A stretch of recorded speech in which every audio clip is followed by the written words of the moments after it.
এখন কি আপনি দেখাশোনা করতেছেন এটা না? জি, আমি এবারে শরীর আবার দেখাশোনার দায়িত্ব আমার। ও আচ্ছা, এই যে দেখতে পাচ্ছেন এটা হচ্ছে খাবার ঘর। হ্যাঁ, খাওয়া খাইতো। ও আচ্ছা। নির্মাণ করেছে সলিম চৌধুরী। হ্যাঁ। সলিম চৌধুরী ওয়াইফ আর সে হুম। এই বাড়ি থাকতো, আর কাজের লোক আর কাজের মেয়ে ছেলে পেলে। ওনার তো আর কেউ থাকে না। ওনার শরীর ছিল না, বাচ্চা কাচ্চা ছিল না। ও আচ্ছা আচ্ছা।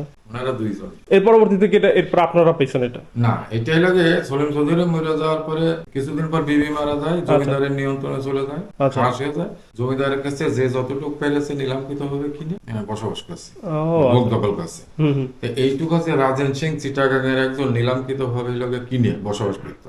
আচ্ছা। জেনের অত্যাচারে বসবাস করতে না পেরে জুব্বর মোল্লার কাছে গেছে। জুব্বর মোল্লা জেনের অত্যাচারে বসবাস করতে না পেরে আমার বাপসা সাহেবের কাছে। বাপসা সাহেরা জেন হাজির করে অনুমতি নিয়ে তারপর। এখন কি আর সমস্যা নেই? না, সমস্যা নেই, আছে আছে কিন্তু সমস্যা করে না। ও আচ্ছা আচ্ছা। এর কি আপনি কি একাই থাকেন এখানে নাকি আপনার ফ্যামিলি নিয়ে? আমার ফ্যামিলি। ও আচ্ছা।